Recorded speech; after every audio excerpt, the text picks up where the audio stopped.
It's Saturday night and you're unwinding at home when suddenly you heard an unexpected knock at the door. You check your Ring camera and it's a stranger. He lingers. His movements calculated. His intentions seem unclear, but feels like he's up to no good. He tests the door handle confidently, as if he expects it to open. This is exactly what happened to a TikTok user who goes by Riley Vintage, who shared her terrifying experience on May 3rd, 2025. With growing concerns about the North Hollywood serial killer, she wanted to warn others about the unsettling encounter caught on her security camera. At 8:59, a man knocked on her door multiple times with his ring. When she didn't answer, he returned, this time opening her mail slot, peeking inside, and insisting she had hired him for a massage. His persistence was unnerving. Even as Riley told him to leave, he refused, attempting to lure her inside with fabricated proof of their supposed conversation.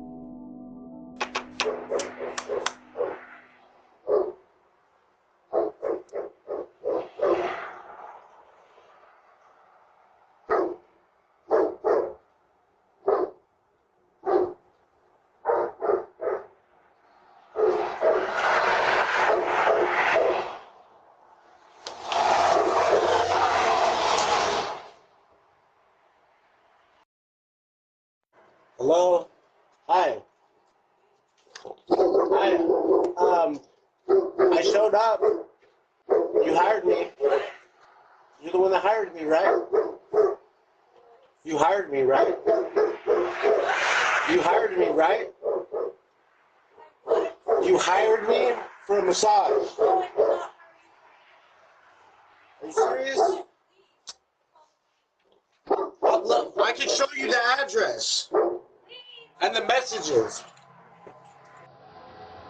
One eerie detail stood out: his fingers adorned with thick rings. Had she opened the door, those rings could have turned a punch into something far more brutal. Even her large dog's bark wasn't enough to deter this man. Certainly didn't scare him away. It wasn't until she threatened to call the cops that he finally backed away. Look, I can show you the address. And the messages. Riley's post urged the public to be safe and to lock their doors, since the stranger that knocked on her door jiggled the knob with full confidence to try to go inside. Her video shows the creepy behavior of the man holding the doorknob down as if he was ready to push the door in as she opened the door. Whether someone gave him her address or he was simply prowling for a victim, his behavior was undeniably predatory. Riley initially promised a story on TikTok, and many viewers are still eagerly awaiting it. She admitted storytelling isn't her strong suit, but she's working on presenting her experience in a cohesive way. Concerned comments flooded in, urging her to report the footage to the police. She assured them that she already had. While she regularly posts on Instagram, reassuring the public that she's safe, it remains uncertain whether she'll share a full breakdown of events. But even if she doesn't, it's okay. Her video serves as a chilling warning on its own. I know I'll be double checking my door locks before bed.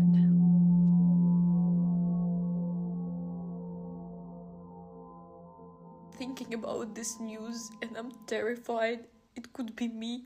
Não aqui no Brasil, dessa vez no Japão, mas com a morte de uma brasileira. Mais cedo a gente noticiou aqui na primeira edição a morte, o assassinato. On April 2025, a woman posted on TikTok about a terrifying experience she had while traveling alone in Japan. I found a strange man under my bed in my hotel room. I booked my solo trip to Japan because I thought Japan is a very safe country. Drawn to the country's reputation for safety, she booked a solo trip and checked into a well-known hotel. Her first day went smoothly, but everything changed on the second night. Around 7:30 p.m., she returned to her room, ready to unwind. She took off her clothes, lay down on the bed, and began to relax, until she noticed a strange smell. At first, she dismissed it, thinking it might be her hair or the bedsheets. But when the unsettling odor persisted, she realized it was coming from under the bed. Half jokingly, she thought, what if there's a dead body under there? But when she looked, she was met with something far more horrifying. Another pair of eyes staring back at her. Panic surged through her as she let out a scream. The man hiding under her bed crawled out, standing there for 3 agonizing seconds, locking eyes with her. In that moment, she was certain her life was over. Then, just as suddenly, he screamed too, before bolting from the room. Laying under the bed. But when I leaned over to check, I saw a pair of eyes staring at me. I saw Asian man under my bed. I started to scream and jumped on my feet. The man climbed out from under the bed and stared at me for 3 seconds. Those seconds felt like my life is over. She continued screaming for help, and hotel staff soon arrived, calling the police. Upon investigation, officers discovered a power bank and USB cable left beneath the bed. But there were no security cameras to help identify the intruder. When she pressed hotel staff for answers about how such a breach of security could happen, they had none. Feeling unsafe, she immediately moved to another hotel and demanded a full refund. Even more, they suggested upfront that police won't find the intruder because they had no cameras. Feeling scared and unsafe, I moved to another hotel and demanded a full refund. However, when she followed up the next day, the hotel offered her only $178 in coupons, far less than the $600 she had paid for her 3-night stay. After further demands, they eventually agreed to refund her original payment, but the police were unable to track down the man. 6 days of my trip were a nightmare. I couldn't sleep. I was constantly on edge, checking every corner of my room. I eventually wrote to the hotel demanding compensation for emotional damage, asking for $1,600. The rest of her trip turned into a nightmare. Sleepless nights, constant paranoia. She found herself checking every corner of her room, unable to shake the terror of that moment. Determined to seek justice, she contacted the hotel again, asking for compensation for emotional damages, requesting $1,600, but the hotel refused, citing their policy. She was left with lingering questions. How did someone get into her room? How did they know she'd be there alone? And why wouldn't the hotel take responsibility for the security failure? Her story quickly gained attention online, as she shared it not to condemn Japan, but to warn fellow travelers. However, in another TikTok video, she was seen crying, visibly distraught after learning about another case, a solo female traveler in Japan who had been murdered by a 31-year-old man originally from Sri Lanka. Thinking about this news and I'm terrified. It could be me. Não aqui no Brasil, dessa vez no Japão, mas com a morte de uma brasileira. Mais cedo a gente noticiou aqui na primeira edição a morte, o assassinato. I calmed down and here's the thing that I want to tell you. This solo traveler from Brazil was murdered in her Airbnb apartment in Tokyo. She didn't board her flight home. When I posted my video that I found strange man under my bed in the hotel room, I faced huge support from you guys from all over the world. And I did this video to bring awareness to each solo traveler. Now I have courage to speak not only for me, but for thousands of women who faced harassment, stalking, death, and went through severe emotional trauma. As support for her story grew, so did the backlash. She received waves of encouragement, but also waves of hate. Video about strange men under my bed in the hotel room went viral, and a lot of people asking again and again the same questions. So right now I want to answer the questions and tell you some additional facts. Fact number 1. There were witnesses. Witness number 1 is woman or women from the neighboring room. They were screaming to me, asking which room number. They were afraid to go to hallway because they thought maybe some killer running around, so they were just screaming through the wall to me. Witness number 2 and number 3, it's 2 guys on the hallway, Italian or Spanish guys. When I put on my pants, opened the door, I started to scream. I met those 2 guys and they said, "Don't worry, administrator is coming." And very important fact, when the administrator came to my room, this lady, she said that there was a person who saw the culprit running out of my room. The next very frequent question, that there is no space under the bed, and see the beds and space under it. Very often people twisting the fact about camera recordings. The hotel stated in their official email there is no video recordings. It's mean no cameras or no video. And right now I will start from ridiculous comments. First of all, people saying that I'm Chinese spy. Oh, I just wanted to write to them in the comment, mission aborted. You blow up my car, but then I thought they will take it too serious. Look, she's reading a script. I went through emotional trauma and English is not my native language. So if I will speak from trauma, she's too emotional. If I'm using the script, she's faking it. It sounds like you don't want to believe it in either way. Why didn't you take a picture of culprit? Next time when I will find men hiding under my bed, I will say, "Hey, sorry, stop, let's make a photo shooting with you." They are calling me influencer and I want to be famous. It was my actually lifelong dream to wake up with some strange man under my bed and getting PTSD as a side hustle. Thank you for support.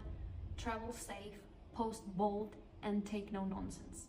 Determined to silence the skeptics, she posted photos of the hotel bed, responding to comments from those who claimed there wouldn't be enough space for a man to fit underneath. Meanwhile, her story was shared in Taiwan, but when asked why it wasn't covered in Japan, she responded that she believed the media was ignoring her. Some Japanese viewers stepped forward, offering to help her share her story on television. Through multiple posts, she emphasized that her goal was not to tarnish Japan's reputation, but to bring awareness and seek emotional closure. On May 19, 2025, she posted a cryptic update, a photo with the message stating that a surprising turn had occurred in the case. However, due to legal complexities, she couldn't speak publicly yet. She promised an update as soon as she was able. Now, we wait to hear what she will reveal next.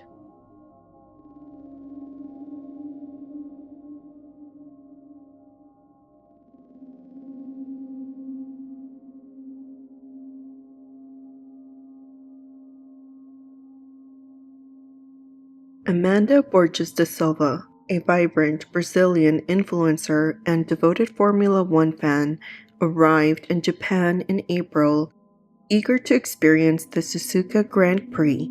She was captivated by the country's culture and safety, so much so that just one day before her death, she shared her desire to move there after a stranger returned her lost backpack untouched with her passport and cash still inside.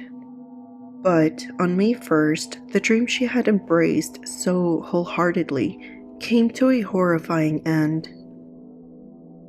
Amanda was found dead in a rented apartment in Narita, her body discovered in the aftermath of a fire. Japanese authorities arrested a 31-year-old unemployed Sri Lanka man on suspicion of arson after security footage showed him fleeing the scene. Investigators believe Amanda died from smoke inhalation. The suspect later admitted that he saw the fire but claimed he was in shock and unable to put it out. However, the circumstances surrounding Amanda's death suggest something far more sinister. Her cousin told the media that robbery murder is a strong possibility as Amanda's bag and phone were missing. There were also signs that someone may have attempted to conceal her body. Authorities are further investigating whether drugs or sexual assault played a role in the crime. Amanda was more than an influencer. She was a scholar and researcher, holding a bachelor's degree in literature and a master's degree in linguistics. She had a passion for exploring new cultures, and Japan had captured her heart. She had planned to return at the end of May, ready to start a new chapter. Now, her family and the world wait for answers as investigators work to uncover the full truth behind her tragic death.